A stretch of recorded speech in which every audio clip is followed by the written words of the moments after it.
Hey Jobins, welcome back to another episode of What the X. This is WTX episode 10. We're 10 episodes in. Can you believe it, Jobins? We've actually gotten to this point and it feels pretty good. I appreciate everyone who's been viewing and I just appreciate the engagement. Thank you, Jobins. And let's just start it off with a quick one here. To start off, WTX episode 10, it's Lil Pump at Lil Pump. And Lil Pump had this to say: if you vote for Kamala, you ain't black. And he has a MAGA hat on, and it says, and he also says Trump 2024.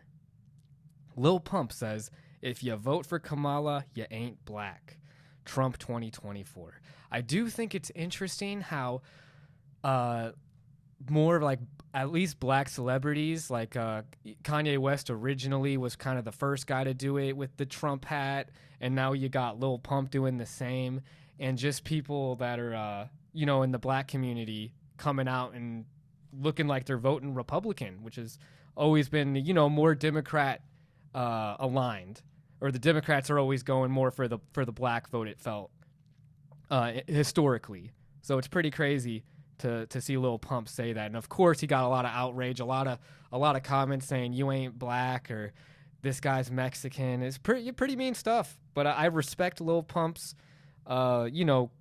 being politically active. That is something that I think we should commend him for, because a lot of people in the younger generation, it's always the younger generation that's not really going out and voting, and it seems like more of the older crowd is the ones whose voices are more heard because they're going out and actually putting their votes in. But of course, I feel like with how politically crazy everything's been, so much polarization in the country over even the past 8 years, maybe you could go 12 years of just a lot of political tension and more people going out and voting, young people voting. So shout out to everyone who is being politically active.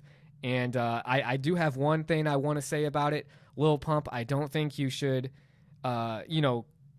do that ultimatum and saying you ain't black if you're not voting for Kamala. I truly hate, and it's mostly on the Democrat side, I feel like, when people are like, if you don't vote for Biden, now it's if you don't vote for Kamala, you ain't black. And now it's kind of like that. So it's funny that he flipped the script, you could say. But I hate the script even being flipped. I hate the script altogether. I think it's one that should be thrown in the trash. Vote for who you want to vote for and who your heart is telling you to vote for. And that does not take away, that your identity. You're not automatically not black if you vote for Kamala, or vice versa. I hate when people say that and throw people out like that. You're more than just your vote. So Lil Pump, as much as I like that you're, being politically active and voicing what you feel, come on, man. Let people vote for who they want to vote. I'm saying that to everyone. Let people vote for who they want to vote for. But that's another reason why people say, don't tell them who you're going to vote for, and all that drama. Respect each other. Everybody love everybody. I always say that. So vote for who you're going to vote for. Even if you don't agree with the person, come on, let's all show some love. But, I feel like more going towards the right, and that could be because the X is owned by Elon, who I feel like is pushing the right more. So I do want to get some voices from the left. And the second tweet, Jobins, or the second X, is from Alex Cole at AC News Ticket. At AC News Idix. Gosh, he has a hard handle. Alex Cole at AC News Idix. Saying immigrants are coming to take back let me repeat that. Saying immigrants are coming to take black jobs is the most racist shit someone can say. Like we are only good for low-wage shit jobs. I'm black and I'm a software engineer. And on that tweet from Alex Cole, he clipped a video with an interviewer talking to Donald Trump, and Donald Trump was saying, in his classic, he was like, "It's not just gonna affect you. It's really gonna affect the black community. You're gonna see a lot of jobs," and he was going on about how the illegal immigration and the border crisis that he likes to talk about so much is gonna affect people and their employment and jobs, especially black jobs.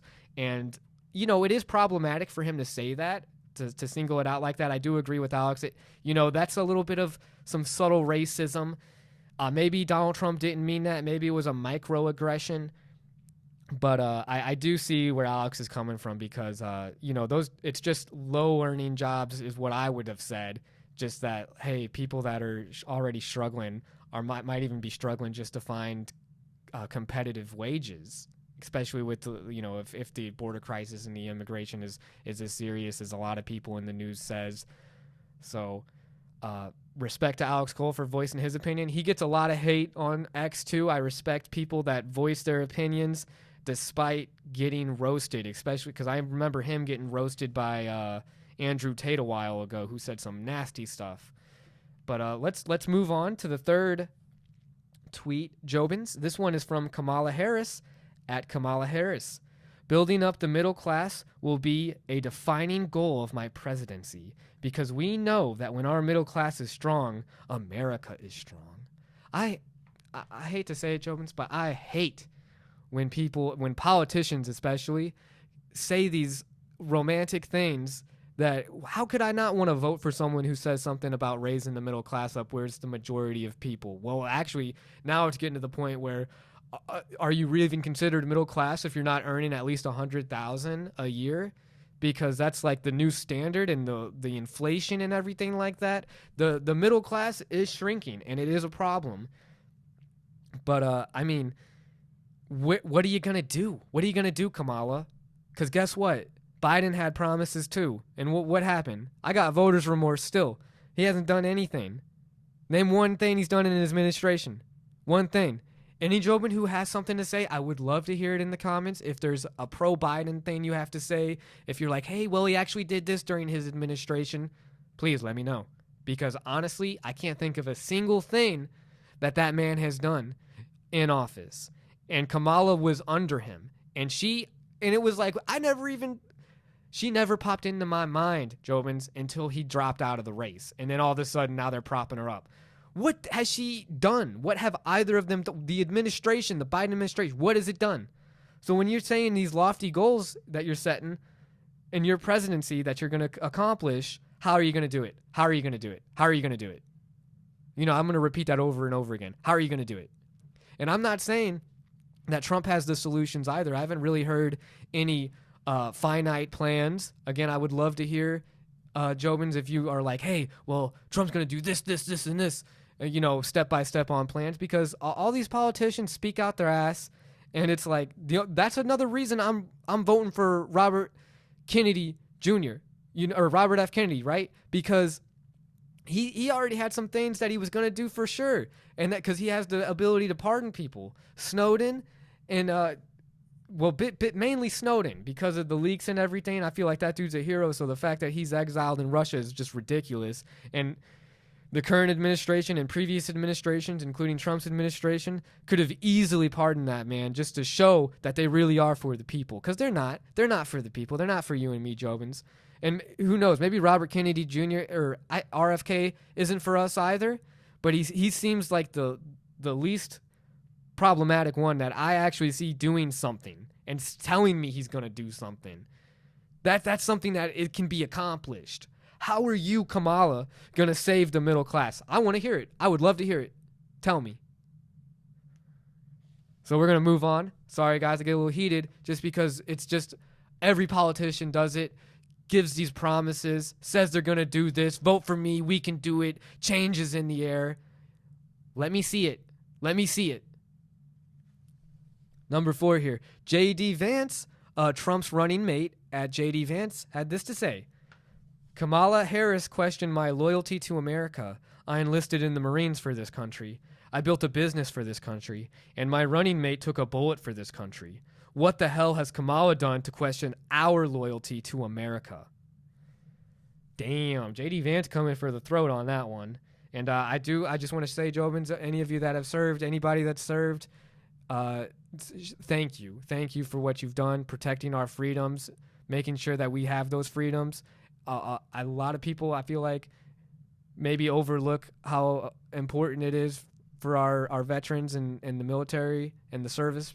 So thank you, everybody that's out there protecting us, including JD for his service, Just everybody that's helped. Thank you guys. I can't say it enough. But again, JD Vance is a politician at the end of the day. Let's see what he can really accomplish with Trump. Let's see what that administration can do if they're even, voted in. Who knows what's going to happen? I think it's a bit of a closer race now that Kamala's in there. So we'll see what happens. But what I wanted to highlight is that Elon actually responded to that tweet, and he had 2 fire emojis on it. And it's like Elon's, when Elon enters a room, I'm sure everyone's looking, So it's like he puts more eyes on Republican figures. It's like you haven't seen him go on any, like Pete Buttigieg or Kamala Harris, even Biden. He hasn't agreed with them probably, but like no fire emoji. I just feel like Elon Musk is in a powerful position to where he's already influencing so much. It seems like it should be, it's almost crossing a line when he's replying with such affirmative comments like fire emojis that are like, yeah, hell yeah. And then people are like, oh, well, Elon likes him. I like him. I don't know. He's already like a world manipulator like Mark Zuckerberg, where they both have such influence on the world and everything behind the scenes. And I just feel like commenting on politicians should be something that we shouldn't allow him to do. Or I feel like he himself should, I guess, put that restriction on. Even though it's all about freedom of speech and everything. X is such a controversial media platform, in my opinion, just because of Elon's involvement in it. It's almost like it shouldn't be owned by anyone. I feel like news outlets, too, are just the same. Everything's owned by someone at the end of the day. I would love just like an open source that's not owned by anyone and driven with an agenda. Because if it's owned by a person, everyone has an agenda. I have an agenda. You have an agenda.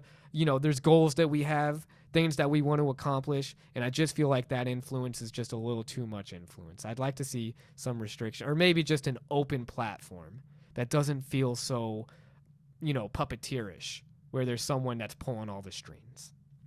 Just my opinion on that. And that's why I wanted to highlight that tweet, which wasn't really too crazy of a tweet, but the fact that Elon responded with the 2 fire emojis made me just question it and be like, man, look how many people this is on trending now. Let's move on to the 5th and final tweet by Jon Stewart, @JonStewart, which simply says, nicely put, sir. And it's a clip of him speaking with Pete Buttigieg, a well-known Democratic politician, Democrat politician, I should say, the 32nd mayor of South Bend, Indiana, giving him the nickname Mayor Pete, the 19th United States Secretary of Transportation. I got that from Wikipedia. I didn't really do a lot of time in fact-checking that, so hopefully he really is the 19th United States Secretary of Transportation. Otherwise, I might sound a little silly. The 13th former naval officer, so thank you, Pete, for your service. I appreciate it, brother. Thank you, everybody. Again, all the vets out there, I appreciate all of you. And then what was interesting, because he does put his sentences together. He's a good speaker, and how he frames things, as how Jon Stewart even said, you frame things well, and I agree with that. And he was talking about J.D. Vance, and J.D. Vance has a stance, Jobins, I don't know if you knew this, but he thinks that parents should get more votes than people who don't have children. And I gotta say, that's a little problematic. I don't like the altering of votes anyways in general, but the reasoning in I said Paul, Pete Buttigieg had said that he even quoted J.D. Vance and said that J.D. Vance had said once that people without children have less of a physical commitment to the country because they don't have offspring that they're worried about, I guess, is the reasoning for why J.D. Vance would say that. And, respect to all the parents out there. That's why we have Mother's Day and Father's Day. People wouldn't exist without parents. But I don't think that parents should get more votes than people who don't have kids, because there's multiple reasons why you might not be able to, maybe you can't bear a child. Maybe, it's just, there's so many reasons that it might just not be in your hand, But I am thinking that's problematic, and we should let's just stop talking about changing how we count votes. Can't we just, I don't know, we need our voting system to be trusted again, so let's not alter them with, silly rules like that favor people over others. And I think that's what Pete really was saying at the end of the day. The one thing I do want to mention also is that I've been watching a lot of Jon Stewart since he's been so vocal and like had his releasing of the what is it, the Daily Show with Jon Stewart. And I've always been a fan of the Daily Show, even with Trevor Noah, but I don't know, the more I open my eyes and the more I'm just like thinking about both sides, the more it's like how much he just favorites the left over the right. Like the left can do no wrong, I feel like, in his opinion. Like he never brings up any of the shortcomings, or at least it feels to me like he's very light on the Democrats compared to the Republicans, where he'll nitpick on really stupid shit, just like, oh, look at his face. And he's, I don't know, he's just not, honestly, Jon Stewart just kind of lost it for me. I'm not the biggest fan of his anymore. Maybe I never was if I was in the mindset I'm in now looking at his old stuff too. It's not for me. I don't like Stephen Colbert too. I don't know. I just don't like the talk show host voicing so much about politics, but not really being, objective about it. As objective as you can be. It's just super biased. And everything seems super biased now. That's why we don't trust our news. That's why we don't trust so much, is because of the biases. And I hope that we can get back some integrity. And I just feel like Jon Stewart and Stephen Colbert and other Jimmy Kimmel, they're just all doing a disservice to the country by being as biased as they are. So just, I don't know, I think it'd be cool if they just were more even. If John made more jokes about Democrats the same way as he does the right, I think I'd like it more. But at the end of the day, I just don't think that he has a place to be talking about it in a funny light. There's not comedy in it right now. It's not funny to me. It's not funny to me what's going on in this country. But he's making a joke out of it, and they all are. And maybe that's me. Again, I'm on a soapbox a lot. I'm unfiltered here. I just get heated. If you like Jon Stewart, there's nothing wrong with that. Just, always engagement. Everybody love everybody. I do love to hear things. I'm always opening my mind to try to, understand things fully, think as critically as possible. I always say think critically. Don't take news headlines at face value. Always investigate things. Even Jon Stewart's clips and everything and his show. Don't take it at face value. Do some research into it yourself. Dig up on stuff. I know there's only so much time in the day. Everybody's so busy, though. Just try to stay as informed as you can out there, jobins, even though things could be tough sometimes with time management and working hard. So thank you guys for watching again. As always, this has been another episode of What the X, WTX, episode 10, jobins. We did it, 10 episodes. That deserves a shot. I'm going to take a shot after this for that one. Thank you, everybody, for being in and just tuning in and the engagement. I love all of you. Everybody love everybody, as Jackie Moon said in Semi-Pro. It's a great movie from back in the day. And all I got to say is, what the X?